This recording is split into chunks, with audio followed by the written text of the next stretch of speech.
Selamat pagi Bapak Ibu, apa kabar? Semoga kita semua dalam lindungan Tuhan, sehat semua ya guys.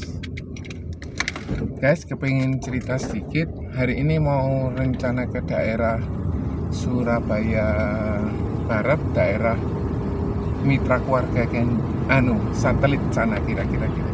Nah guys, di dalam seseorang ini membeli asuransi, tentu saja si nasabah ini memerlukan agent untuk mengatur klaim, administrasi dan lain sebagainya. Dan perlu nasabah juga mempercayai agentnya bisa bekerja dengan baik tanpa perlu mungkin harus menggunakan kekerasan atau marah. Intinya sih berkomunikasi dengan baik gitu ya guys. Tetapi seorang agent pun tidak bisa mengabaikan apabila seorang nasabah ini klaim, kemudian si agentnya tidak ngurusi dengan baik, minta nasabahnya ngurus sendiri. Kecuali kemarin ya, di kondisi COVID itu memang lepas kontrol gitu ya. Terima kasih sama dokter, suster, rumah sakit yang tetap beroperasi meskipun pandemi itu melanda dengan sangat hebat. Nah, kerjasama antara nasabah dengan agent ini diperlukan. Jadi tidak perlu saling marah-memarahi, tidak perlu saling mencurigai, tidak perlu saling menjatuhkan satu dengan yang lain, tetapi semua bisa berkolaborasi, bekerja sama dengan baik. Nasabah memerlukan agent itu sudah pasti, agent memerlukan nasabah juga sudah pasti. Dan nasabah perlu juga memiliki keyakinan bahwa setiap klaim itu pasti dibayar. Hanya saja mungkin ada dokumen yang nggak lengkap. Contoh KTP-nya tidak jelas, fotokopi KTP-nya, atau mungkin tanda tangannya berbeda, atau nomor rekeningnya tidak ada, atau surat keterangan dokternya tidak lengkap. Hal itu kan hanya perkara administrasi. Setiap klaim itu pasti dibayar kecuali ada kebohongan. Kalau sudah bohong di depan, kemudian tidak mengaku sudah pernah sakit, misalnya pasang pen, kemudian tidak lapor. Kecuali gini, 25 tahun lalu sakit apa demam berdarah, ya saya rasa tidak perlu dicatat, tidak apa-apa. Tetapi kalau misalnya dia sakitnya berat, sakitnya yang barusan terjadi, tetap perlu harus lapor. Karena itu akan diinvestigasi sama perusahaan asuransi. Nah, sama seperti contoh, ada kwitansi yang hilang atau dihilangkan, sengaja tidak dilampirkan, atau mungkin ya memang betul-betul hilang waktu dia berobat di luar negeri, tinggal di hotel, dirasa kwitansinya tidak perlu, kemudian komunikasi antara agent dengan nasabahnya sangat rendah, maka kwitansi tersebut hilang, maka harus membuat UW29. Juga mungkin perlu dilengkapi dengan surat keterangan kepolisian. Nah, pihak asuransi akan memeriksa apakah benar si nasabah ini tidak klaim di asuransi yang lain, karena kecurangan-kecurangan yang dilakukan oleh tanda kutip ya nasabah nakal itu sangat banyak. Dia tidak klaim tetapi dibuat seolah-olah klaim. Jadi ada kebohongan-kebohongan. Oleh karena itu sekarang perusahaan asuransi lebih aware, lebih teliti, lebih dia melakukannya itu lebih berhati-hati saat proses klaim. Dan juga akan dikategorikan nasabah ini sering klaim atau tidak. Kecuali kalau memang dia sudah terindikasi kanker dan melewati masa tunggu, kemudian dia mengalami kanker. Masa tunggu kanker di Prudential 90 hari. Nah, maka semua klaim sudah pasti dibayar, kecuali ada tindakan-tindakan yang tidak sesuai dengan diagnosa. Itu bisa juga dipertanyakan atau diperkecualikan. Sebagai contoh begini Bapak Ibu, ada nasabah ini sakit kanker, tetapi dia harus diperiksa yang tidak berkaitan dengan kanker. Contoh, mungkin harus melakukan pengobatan hipertensi. Kenapa? Untuk melakukan treatment kanker, baik imunoterapi, targeted terapi, hormonal terapi, radioterapi, ataupun ada 5, satunya saya lupa ya. Nah, harus kondisinya bagus supaya bisa tertunjang. Nah, ternyata nasabah itu memiliki tensi yang tinggi. Nah, diobati tensi sehingga normal baru. Nah, obat tensi itu pun pasti akan dibayar. Kecuali begini, ada satu nasabah sakitnya A, dia minta diperiksa B, C, D. Sekalian saya masuk rumah sakit, sekalian saya punya asuransi, ya sekalian dibayar. Ya itu yang nggak bisa. Contoh dia sakitnya A, minta periksa yang di luar A. Dengan asumsi pemikiran, kan saya sudah punya asuransi, kan pasti dibayar semua. Betul, tapi tergantung diagnosanya. Jadi kalau diagnosanya tidak menunjang untuk pemeriksaan, contoh dia sakit kepala, tetapi yang dilakukan misalnya X-ray kaki, tidak ada diagnosa tentang kondisi sakit di kaki, maka hal itu tidak bisa terbayar. Nah, bagaimana caranya supaya klaim itu bisa terbayar? Harus ada surat keterangan dokter, diagnosa yang menunjang bahwa X-ray itu diperlukan karena begini-begini sehingga menyebabkan sakit kepala. Dan kalau itu masuk akal, semua tertunjang dengan hasil medis yang lengkap, maka pasti terbayar. Jadi kenapa kok klaim itu lama? Kemudian nasabahnya sudah deh marah-marah, kemudian maki-maki, kemudian bad image, kemudian prasangka yang jelek gitu ya. Itu semua pasti ada kaitannya, ada alasannya. Kenapa kok mereka menunda atau perusahaan asuransi menunda? Ya karena ada kecurigaan itu. Selama kita tidak melakukan klaim di tempat lain, karena kalau kwitansi hilang itu kan kemungkinan klaim di tempat lain supaya dia dapat double gitu klaimnya. Nah, si nasabah nggak sabar menanti, kok lama, padahal kan dokumen barusan dilengkapi misalnya surat keterangan kepolisiannya itu baru 2 minggu kemudian baru bisa dilengkapi.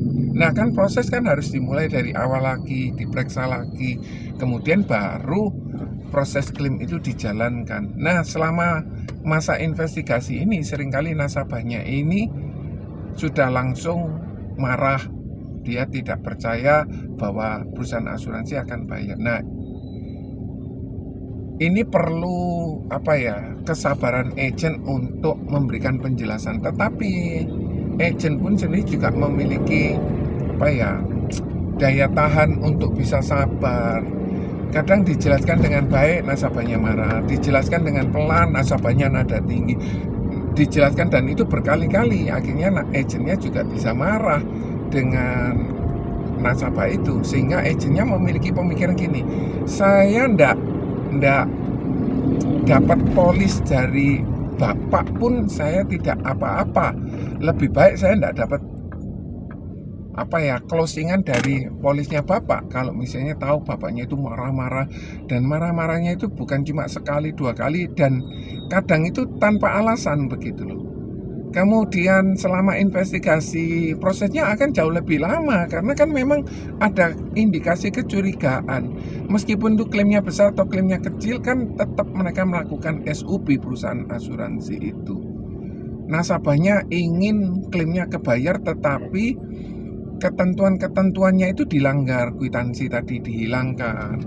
Meskipun sudah ada surat keterangan kepolisian, meskipun sudah ada form UB sudah dilengkapi, tetapi kan mereka tetap melakukan SUP untuk memeriksa kebenaran klaim ini sudah terbayar atau diklaimkan di tempat lain. Nah, komunikasi yang baik antara agent dengan nasabah, kemudian tingkat kepercayaan agent dengan nasabah ke agent itu perlu terus ditingkatkan sehingga tidak ada kecurigaan, tidak ada harus minta maaf kalau misalnya sama-sama marah, harus rekonsiliasi lagi.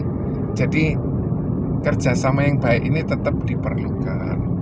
Nah, agent yang baik dia sabar, tetapi agent juga punya kesabaran untuk bisa memberikan penjelasan kalau nasabahnya itu terus ngotot dan semaunya sendiri. Kadang gini ya Bapak Ibu, seorang nasabah ini mempercayakan atau beli polis kepada perusahaan tertentu, tentu saja dia harus percaya kan. Kemudian sama perusahaan asuransi tersebut, kemudian dia klaim nggak kebayar, dia maki-maki. Jadi kan ada satu kontradiksi yang aneh gitu. Dia mempercayakan tetapi dia tidak bisa percaya 100%. Klaim sudah pasti kebayar. Tidak ada klaim yang tidak kebayar kecuali ada kebohongan. Saya kepengen cerita, satu kali ada agent saya ini punya nasabah. Nah, kebetulan nasabahnya ini dia melakukan tindakan katakan sirosis hati gitu ya. Berobat itu di Kediri di bulan Desember katakan 2021. Di 2022 di bulan Januari dia buka polis. Setelah dia buka polis, kemudian di bulan ke-6 atau ke-7 itu nasabahnya tutup usia dengan diagnosis bahwa dia kepleset di kamar mandi, kemudian kepalanya terbentur dan akhirnya meninggal dunia. Akhirnya si perusahaan asuransi ini sudah pasti akan bertanya-tanya, loh kok belum setahun kok sudah meninggal? Dan dia langsung melakukan investigasi. Kebetulan nasabahnya ini tinggalnya di Nganjuk. Ya kondisinya sih sangat memprihatinkan gitu ya, karena suaminya meninggal dunia. Ternyata dia melakukan kebohongan. Ternyata di bulan Januari 2022 itu dia beli polis sebanyak 7 polis yang berbeda di perusahaan asuransi yang berbeda. Karena di bulan Desember itu sudah ditegakkan gitu ya, diagnosis bahwa bapak ini atau almarhum ini masa hidupnya di bawah setahun. Maka dia langsung beli polis. Nah, bagaimana kok saya bisa tahu polisnya itu dia punya 7? Jadi ceritanya saya pergi ke Nganjuk. Saat saya pergi ke Nganjuk, kemudian saya bantu. Oh, ini kalau klaim meninggal dunia sudah pasti kebayar. Saya yakin 100% demikian. Tetapi untuk kecelakaannya, kan kepleset kan termasuk kecelakaan ya. Saya tidak bisa yakin. Waktu itu klaimnya juga lumayan banyak, pasti bisa membantu keluarga ini. Hanya saja saya bertanya sama perusahaan asuransi di mana saya bekerja. Loh kok klaimnya terlalu lama? Kemudian saya dikasih informasi bahwa nasabah ini pernah melakukan klaim di bulan Desember 2021, 1 bulan sebelum dia buka polis. Dia sudah masuk rumah sakit, sebulan setelah pulang dari rumah sakit dia buka polis. Dan saat itu saya isikan semua formulir-formulir yang harus diklaimkan. Kemudian saya langsung pergi ke sebuah rumah sakit di Surabaya karena waktu itu dia dokter yang merawat itu di Surabaya. Singkat cerita, saya pergi ke rumah sakit, ke bagian yang klaim-klaim itu saya ajukan, Pak, mohon dibantu Pak, ini untuk pengisian surat keterangan dokter karena nasabahnya meninggal dunia. Kemudian pihak rumah sakit langsung bilang gini, oh tidak bisa Pak. Loh kenapa? Bapak adalah pengaju ke-9 karena sudah ada 2 surat keterangan dokter yang diajukan. Ternyata dia sudah mengajukan itu 6, dan ketentuannya hanya boleh 6 saja. Jadi kalau dia mau klaim asuransi di rumah sakit tersebut hanya boleh 6 saja. Dan ternyata saya urutan ke-9 karena 2 ada asuransi yang berbeda. Dari situ saya langsung punya kesimpulan, oh nasabahnya ini bohong sama saya. Nah, singkat cerita saya kontak ke perusahaan asuransi di mana saya bekerja. Kenapa sih kok klaimnya lama? Oh, dia pernah melakukan pengobatan atau rawat inap di rumah sakit Kediri, padahal rumahnya di Nganjuk. Dengan dokter ini tanggal sekian sampai sekian, diagnosisnya ini. Loh, kemudian saya bisa bilang, loh kan mungkin saja dia lupa Pak kalau dia pernah sakit. Pak, kalau 1 bulan sebelumnya biasanya sih tidak lupa. Kalau misalnya 10 tahun yang lalu dia masuk rumah sakit lupa mungkin. Ini 1 bulan sebelumnya. Semenjak itu saya langsung konfirmasi ke nasabahnya. Pak, apa betul almarhum pernah rawat inap di rumah sakit di Kediri tanggal sekian sampai sekian, dirawat oleh dokter ini dengan diagnosis ini? Ternyata dalam waktu 1 bulan 1 minggu tidak ada respon sama sekali. Saya telepon nggak diangkat, kemudian saya tanyakan tidak ada konfirmasi, saya WA nggak diangkat. Nah, dari situ saya punya kesimpulan, memang benar-benar orang ini melakukan kejahatan asuransi. Dia sudah tahu bahwa almarhum akan meninggal dunia, dan dia beli asuransi supaya dia mendapatkan santunan dari asuransi. Nah, kejahatan-kejahatan ini yang sering terjadi sehingga sebuah perusahaan asuransi ini mengalami kerugian. Dan perusahaan asuransi ini boleh dibilang dibohongi begitu. Itu yang menyebabkan kadang klaim itu perlu diinvestigasi. Hal-hal yang demikian ini mungkin saja nasabah sama agennya bekerja sama untuk melakukan hal-hal tersebut. Mungkin saja agennya tidak, mungkin saja nasabahnya yang berbohong. Jadi hal-hal itu bisa terjadi sehingga membuat klaim itu tidak terbayar dengan cepat gitu.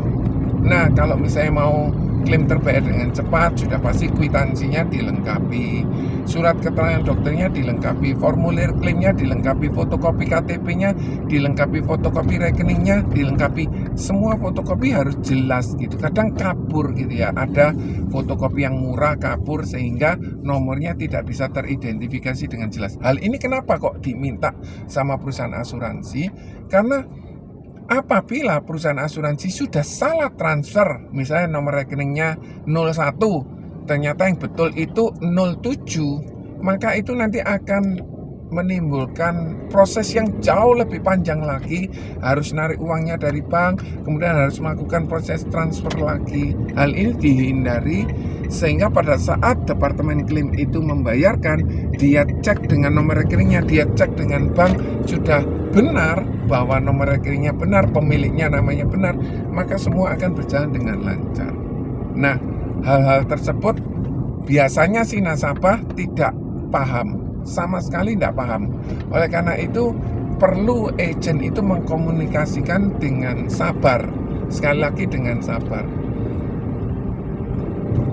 Dan nasabah itu seringkalinya merasa, saya klaimnya di bulan Januari, kenapa kok akhir Januari belum keluar? Nah, karena barusan 1 hari sebelum tanggal 31 baru melengkapi dokumen, misalnya surat keterangan kepolisiannya, misalnya surat hal-hal yang menunjangnya, formulirnya baru dilengkapi katakan 2 minggu sebelumnya. Nah, itu akan terhitung dari dokumen lengkap baru dihitung. Nah, nasabahnya bilang bahwa sejak Januari tanggal 1 saya klaim, kenapa kok tanggal 31 belum terbayar, padahal tanggal 30 Januarinya baru terkirim dokumen yang perlu dilengkapi.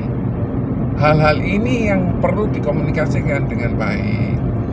Agen juga memiliki pengetahuan yang baik, wajib gitu ya, supaya saat proses klaim itu tidak terjadi ruwet, sehingga nasabahnya cuma taunya bad image saja sama perusahaan asuransi, di mana dia mempercayakan uh, polisnya di perusahaan asuransi tersebut. Nah, Bapak Ibu, sebaiknya kita selalu berkomunikasi, nasabah berkomunikasi dengan agennya, bertanya dengan santun, dengan hormat, dengan respek. Bukan berarti nasabahnya ini perlu tunduk kepada nasabah agennya, tidak, tetapi perlu kerjasama yang baik di antara nasabah dengan agen supaya klaim ini bisa terjadi atau bisa tepat, klaimnya itu sesuai dan bisa cepat gitu. Nah, semoga informasi ini bisa bermanfaat. Ini sudah di daerah Mejen Sungkono, guys. Tadi saya sudah cerita banyak kali ya, guys, tentang proses klaim itu harusnya bagaimana, kemudian apa yang harus dilakukan, kemudian dokumen-dokumen apa yang harus dilengkapi, kenapa kok klaim itu bisa lama, kenapa klaim yang lain itu bisa cepat. Yang pernah terjadi ya cuma karena perkara yang sepele lah. Perkara sepele ini kan harus juga dilengkapi, kan nggak bisa cuma sekedar ya kita ngomong, oh nomor yang betul itu nomor 01 bukan 07. Nggak bisa seperti itu, tetapi harus ada dokumen pendukung supaya tidak ada tidak ada dusta di antara kita, seperti itu Bapak Ibu. Nah, Bapak Ibu, tentu saja perusahaan asuransi ini kepingin klaimnya bisa dibayar dengan cepat dan lancar. Seorang agent juga kepingin klaimnya bisa berjalan dengan cepat dan lancar.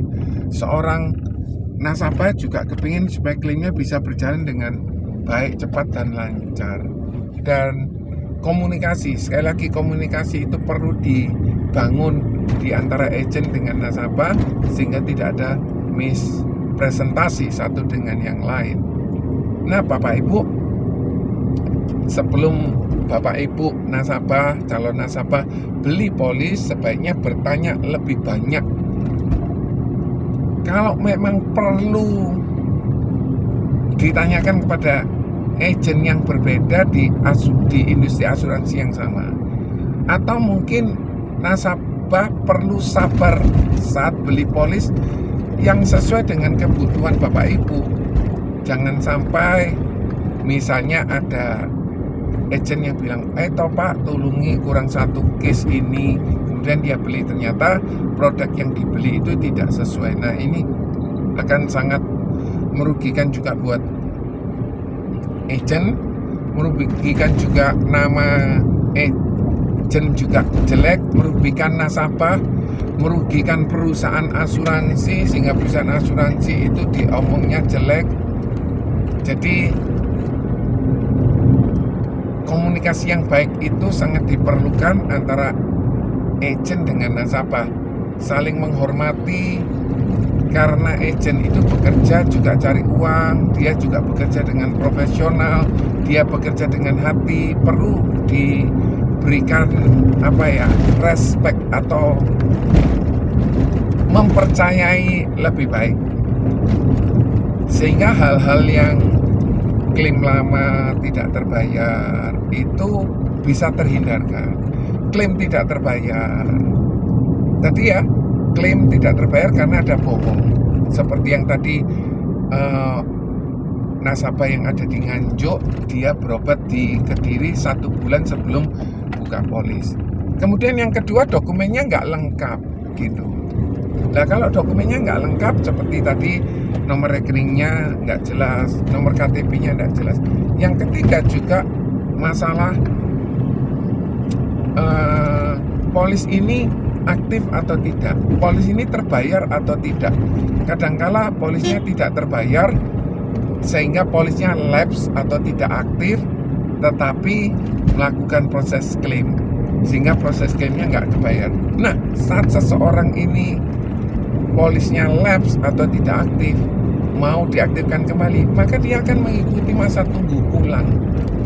Proses-proses ini yang memerlukan waktu lebih lama dibandingkan kalau misalnya kita rutin. Nah, solusinya apa?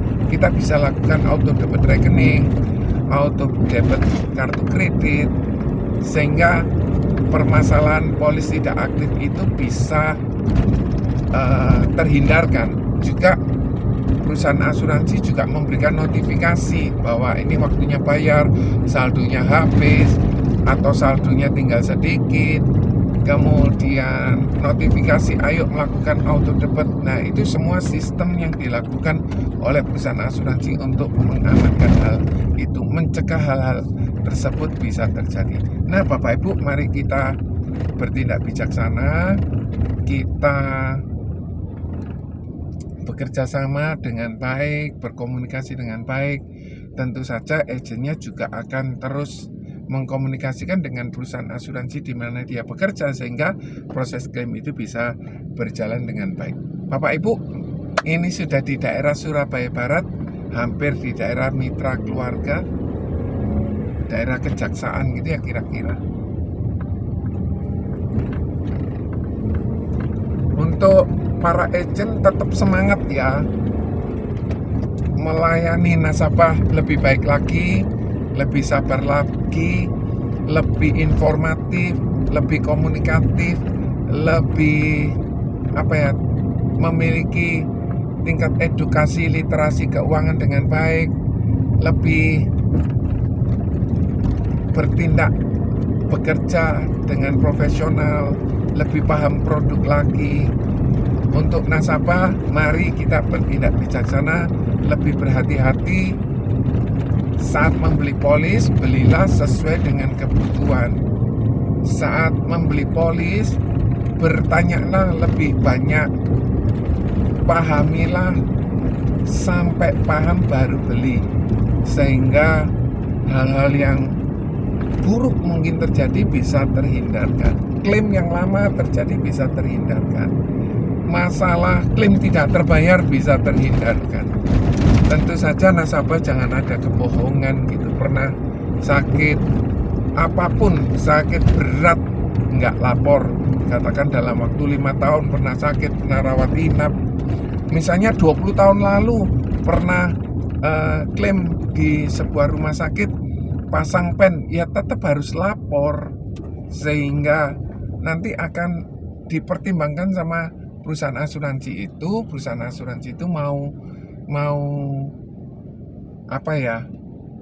memberikan izin atau mau menyetujui nasabah itu beli polis sama perusahaan asuransi tersebut atau tidak. Mari Bapak Ibu kita bekerja sama-sama bekerja lebih baik lagi, bertindak bijaksana, sama-sama sabar. Kiranya Tuhan memberkati. Semoga informasi ini bisa bermanfaat buat Bapak Ibu. Dan saya mohon Bapak Ibu bisa subscribe. Bagi yang belum subscribe, bisa like, bisa sharekan video ini kepada teman-teman. Ini sudah di daerah Mitra Keluarga, guys. Kurang lebih saya bicara 28 menit. Saya mengedukasi, menceritakan pengalaman, memberikan pengetahuan kepada agen dan nasabah.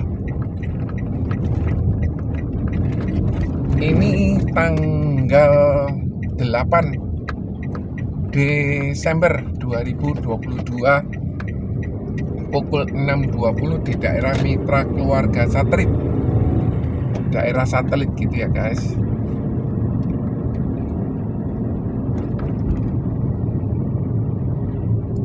Terima kasih ya guys, semoga bermanfaat. Kiranya Tuhan menyertai kita, menjaga, melindungi kita, memberikan kita semua sehat, beri rezeki, yang sekolah nilainya bagus, yang ujian nilainya bagus, yang sekolah rajin sekolah, yang bekerja rajin bekerja, tetap optimis, tetap semangat. Katanya kondisi ini sulit, tetapi yakinlah saat kita bekerja pasti tidak akan kita ini mengalami rezeki yang stuck. Terima kasih Bapak Ibu. Ini sudah di daerah satelit 20-30 menit saya sudah cerita. Semoga bermanfaat. Kiranya Tuhan memberkati. God bless you. Bye.